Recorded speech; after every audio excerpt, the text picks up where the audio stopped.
Nacional y el Ministerio de Educación presentan Aprendo en Casa. Ministerio de Educación. Bicentenario del Perú, 2021. Gobierno del Perú.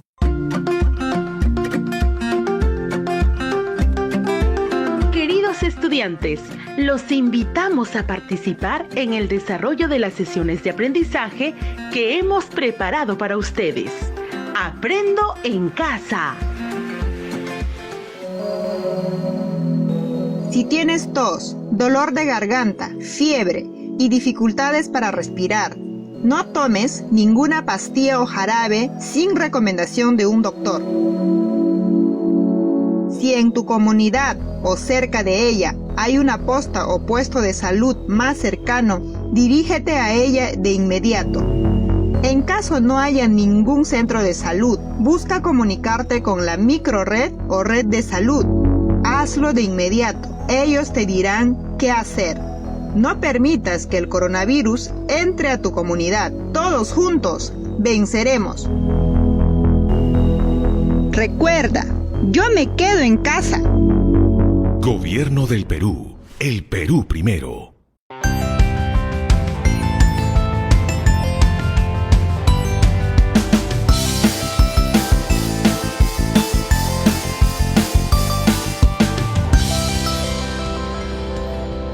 Buenos días, chicas y chicos del quinto grado de secundaria. Aquí comienza su programa favorito, Aprendo Matemática en Casa. Para esta aventura nos acompañarán Patricia, una estudiante de nuestra Amazonía. Ella vive en Gran Perú, de la provincia de Maynas, en la región Loreto. Y Jesús, de Los Ángeles, de la provincia de Huancayo, en la región Junín, a quienes les damos la bienvenida. ¿Qué tal, chicos? Gracias, profesor César. Saludos para nuestras amigas y nuestros amigos de la promoción del Bicentenario. Estoy contenta de iniciar esta emocionante aventura matemática. Hola, chicas y chicos. Hola, profesor César. Es una alegría para mí poder acompañarlos en el aprendizaje de matemáticas. Estoy seguro de que nos servirá en muchos aspectos de la vida diaria y en nuestras metas futuras. Gracias, chicos. Me pueden llamar por mi nombre, César. No hay problema. Gracias por acompañarnos con tanta emoción. No olvidemos seguir con el lavado de manos, usar las mascarillas y mantener el distanciamiento social para evitar contagiarnos de COVID-19.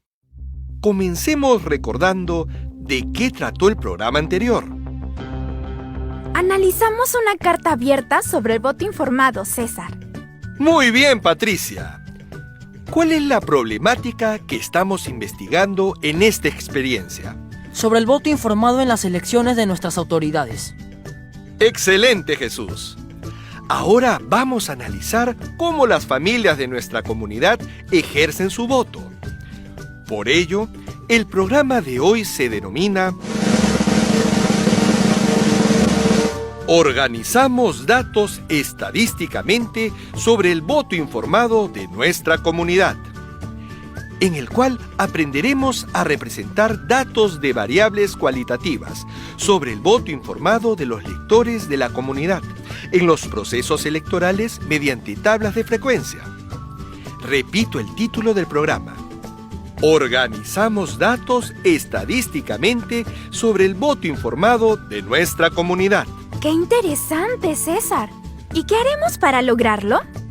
¡Qué atenta! Seguro nuestras amigas y nuestros amigos que están escuchando el programa están igual de atentos. Veamos. En primer lugar, vamos a recordar algunos conceptos estadísticos que necesitamos. En segundo lugar, elaboraremos una encuesta para recoger datos de la población electoral de la comunidad sobre el voto informado.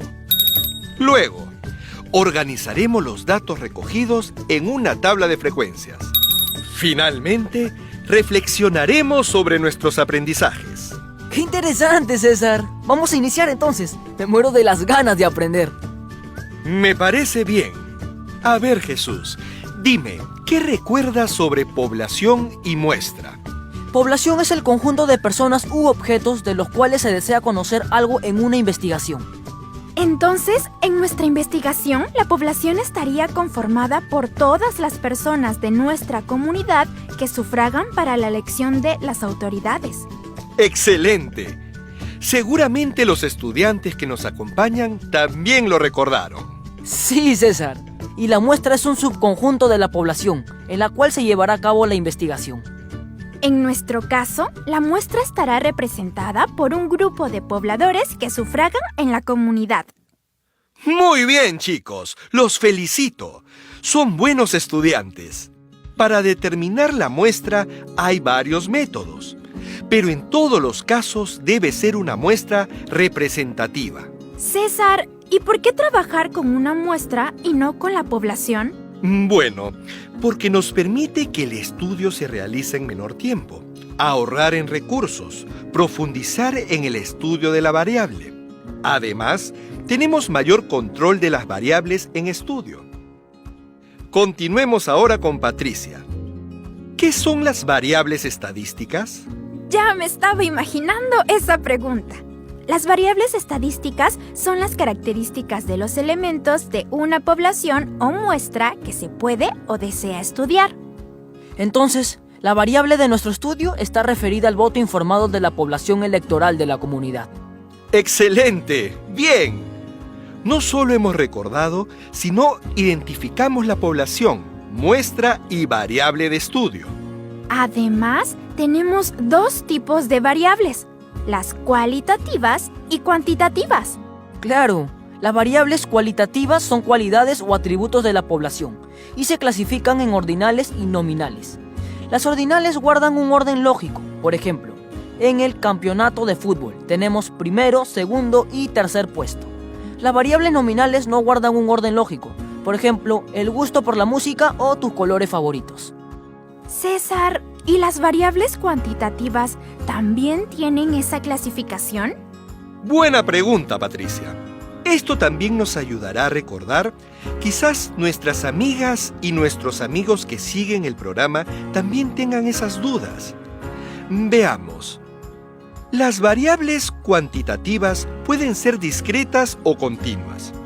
Las discretas son cuando la variable toma valores enteros, como el número de hermanos, de casas, de ciudadanos, etc. Las continuas, en cambio, son cuando las variables toman cualquier valor entre dos valores dados. Por ejemplo, la talla o el peso de los estudiantes del quinto grado, el tiempo de viaje de una ciudad a otra, etc. El Jurado Nacional de Elecciones ha publicado un reporte sobre el interés de la población por la política. En él observamos que, en el 2019, el 76.30% de la población no joven y el 60.20% de la población joven tenían un interés bajo, ello debido a múltiples factores. César, la mayoría de la población tiene un interés bajo por la política. Claro, y son reportes oficiales. Por otro lado, a la pregunta, ¿cuándo decidimos los peruanos nuestro voto?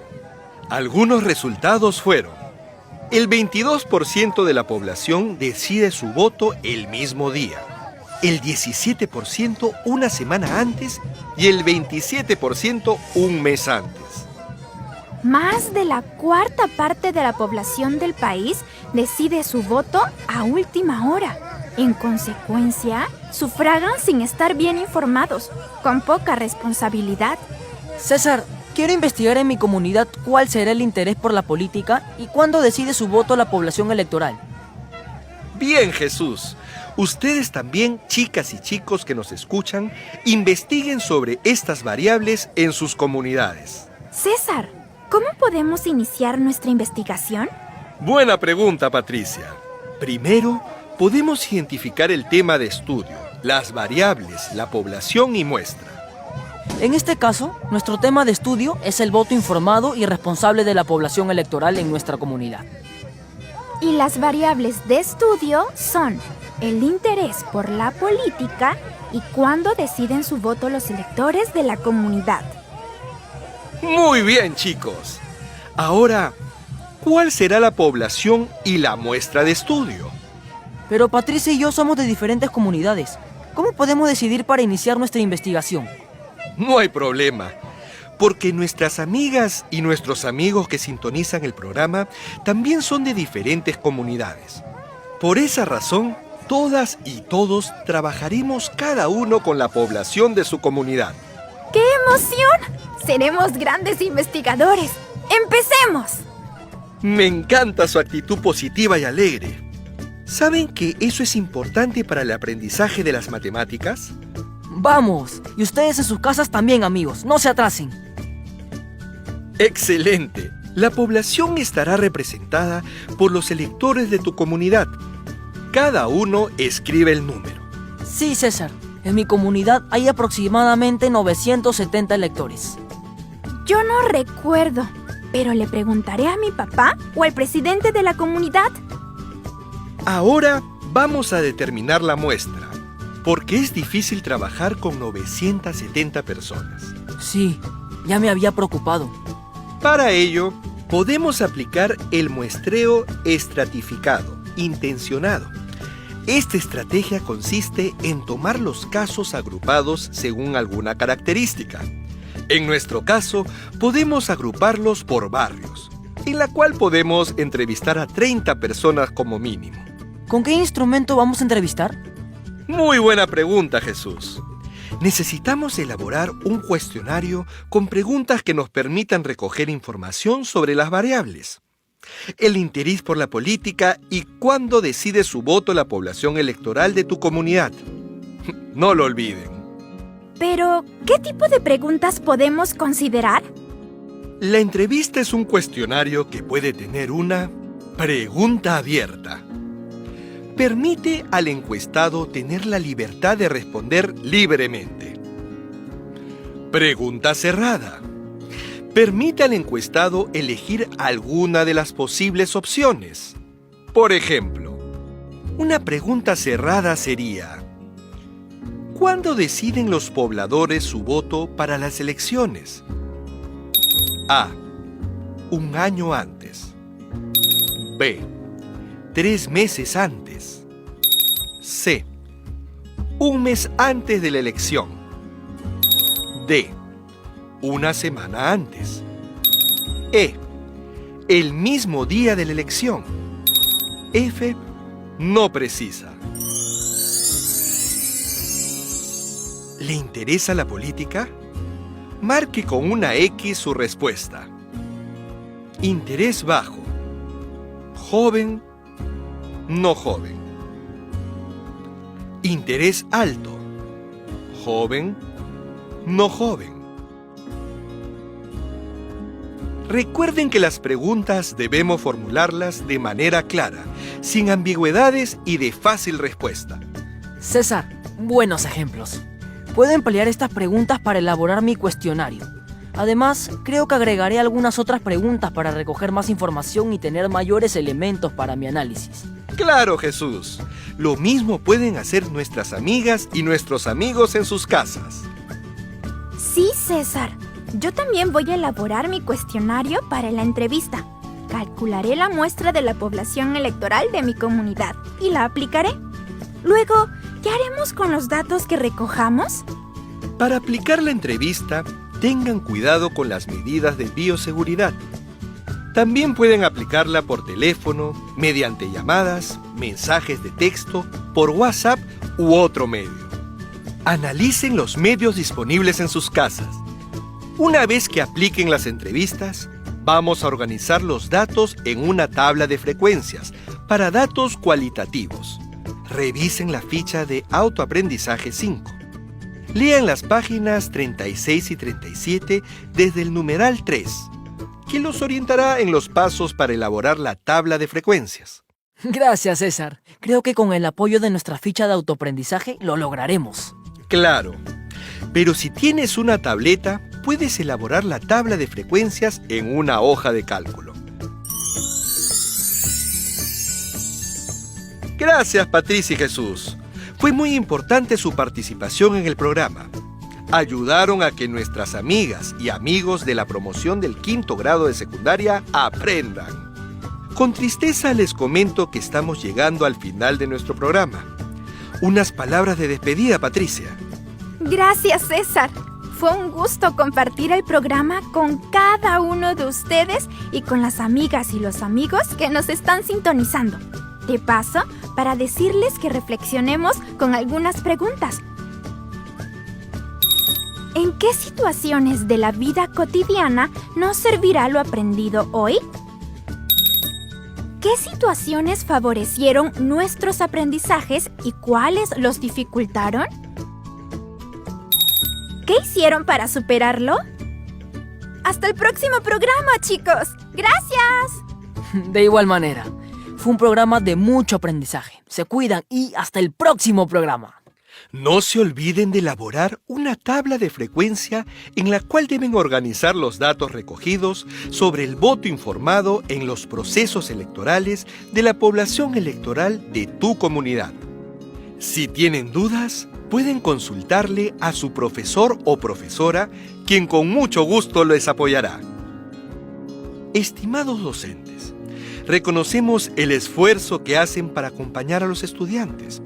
Oriéntenlos para que determinen la población, muestra y la variable de estudio. Asimismo, en la elaboración de la entrevista, para que la apliquen y con los datos recogidos elaboren una tabla de frecuencias, lo cual será el insumo para el siguiente programa. Estimados padres de familia, valoramos el esfuerzo que realizan en la educación de sus hijas e hijos. Ayúdenles a organizar su horario y espacio de estudio. Bríndenles las condiciones para que escuchen el programa radial. Trátenlos con amor, paciencia y mucho respeto.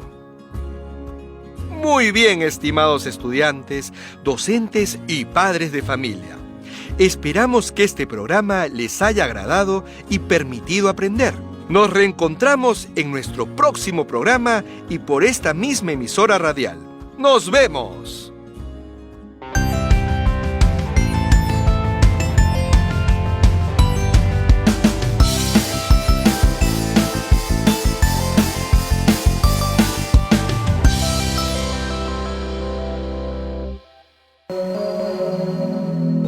Si tienes tos, dolor de garganta, fiebre y dificultades para respirar, no tomes ninguna pastilla o jarabe sin recomendación de un doctor.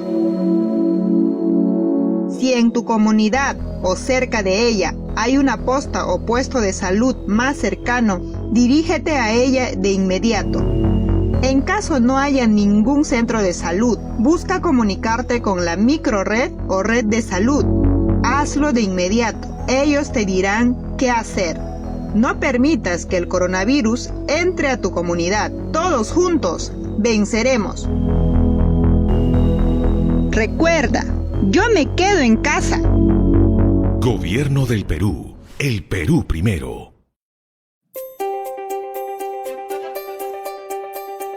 Aprendo en casa. Hola, ¿cómo están? Bienvenidos a nuestra secuencia Mejorando nuestras prácticas de cuidado. El tema de hoy es: escucho y comprendo lo que dicen mis hijas e hijos. Queremos comentarte y reflexionar acerca de cómo fomentar la escucha activa, el respeto por las preocupaciones y cómo brindar soporte y seguridad emocional a nuestras hijas e hijos en tiempos de crisis. Para hablar de este tema, primero comenzaremos reflexionando sobre qué está pasando en casa durante este periodo de cuarentena para prevenir el contagio del coronavirus. ¿Te has preguntado cómo te sientes tú y tu familia en esta nueva situación? ¿Cuál es tu mayor preocupación? Muchas veces nos hemos puesto a pensar en ello y reaccionamos con enojo, frustración o tristeza sin saber por qué, ni qué hacer para sentirnos mejor. Vemos las reacciones de los demás en casa y no sabemos por qué actúan así ni a qué se debe. A pesar de que los adultos podemos haber vivido situaciones críticas en años pasados, es posible que ya se nos haya olvidado cómo era eso de estar en casa reunidos, con menos información que la que tenemos ahora. Por otro lado, nuestras hijas e hijos no han vivido tales situaciones, por lo que les puede parecer muy frustrante Además, pueden no entender las razones y pensar que es exagerada esta medida. Educando desde el amor. ¿Cuántas ganas tenemos de salir como antes a dar una vuelta por la plaza, visitar a los familiares o conversar con vecinos de lo que ocurrió en la comunidad o en el barrio? Extrañamos todo aquello que hacíamos y que hoy, al permanecer en casa, no podemos hacer. Esas fuertes ganas de vivir lo de antes nos producen frustración, cólera y por tanto nos mostramos sensibles e irritables. Si a nosotros nos pasa, a nuestras hijas e hijos también. ¿Te ha sucedido de pronto que tu hija o hijo responde con cólera y gritando «Estoy aburrida! ¡Estoy aburrido! ¡Quiero salir!», entre otras frases? Pues todo ello es totalmente natural. Así como si nosotros los adultos también lo dijéramos, solo que nos controlamos más. Qué mejor oportunidad de enseñarles a reconocer y controlar esas emociones que estamos viviendo. Te invito a que juntos podamos encontrar algunas acciones que puedas hacer en casa para afrontar mejor este tiempo de cuarentena, brindando apoyo y soporte a tus familiares. 1. Reconoce qué sucede contigo. Este paso implica mirar hacia adentro. ¿Cómo estás? ¿Qué te está sucediendo? De repente necesitas tomar un respiro. Ahora, toma aire. Y siente cómo se comprime tu estómago y cómo se hincha nuevamente. Recuerda que una rabieta no cura otra. Si nosotros nos mantenemos calmados, con seguridad disminuiremos la tensión del momento. Ponte en sus zapatos. Es probable que este grito sea una suma de una serie de situaciones que fueron ocurriendo una detrás de la otra, como si se tratara de una película. Por ejemplo, te estuvo pidiendo jugar, luego su hermana o hermano le quitó algún juguete. En fin, todo ello suma a que insistan en salir de la casa. ¿Será que no intervenimos a tiempo porque estábamos ocupados o consideramos que no son tan importantes ante esta crisis? Sin embargo, todas estas pequeñas situaciones son igual de importantes, porque reflejan las preocupaciones y necesidades de tus hijas e hijos. 3. Escucha con atención. Agáchate, ponte a su altura. Pregúntale qué sucedió, cómo te estás sintiendo. Ayúdale a expresar lo que le ocurre. Y finalmente pregúntale, ¿qué necesita para sentirse mejor? Es muy importante que acompañes estas emociones. Si necesita llorar, que llore. Que sepa que estás allí para cuando lo necesite. 4. Habla desde el amor y el respeto. Le explicamos con palabras sencillas, puedes usar un cuento o una historia, puede ser la tuya, que ayude a explicar desde esa niña o niño que fuiste y desde sus emociones. ¿Por qué no podemos salir o hacerlo de antes? Coméntale que entiendes por lo que está pasando y de la rabia que experimenta, porque nosotras y nosotros también la sentimos. Asuman compromisos. Pídele que te diga de qué forma podemos estar mejor y qué podríamos hacer en familia para sentirnos mejor. Todos los que convivimos en casa podemos contribuir. Recuerda que toda situación de crisis es una gran oportunidad de generar aprendizaje. Educa desde el amor. Enséñales a ser solidarios con nuestros vecinos mayores, las personas que siguen trabajando, entre otros. Ser creativos para resolver problemas e inventar nuevas actividades divertidas. Y por supuesto, enseñemos con el ejemplo. No pierdas esta gran oportunidad de conocernos más como familia, formar nuevos hábitos y aprender a controlar nuestras emociones juntos. Por eso yo me quedo en casa.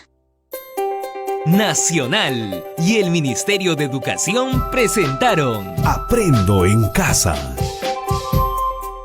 Ministerio de Educación. Bicentenario del Perú, 2021. Gobierno del Perú.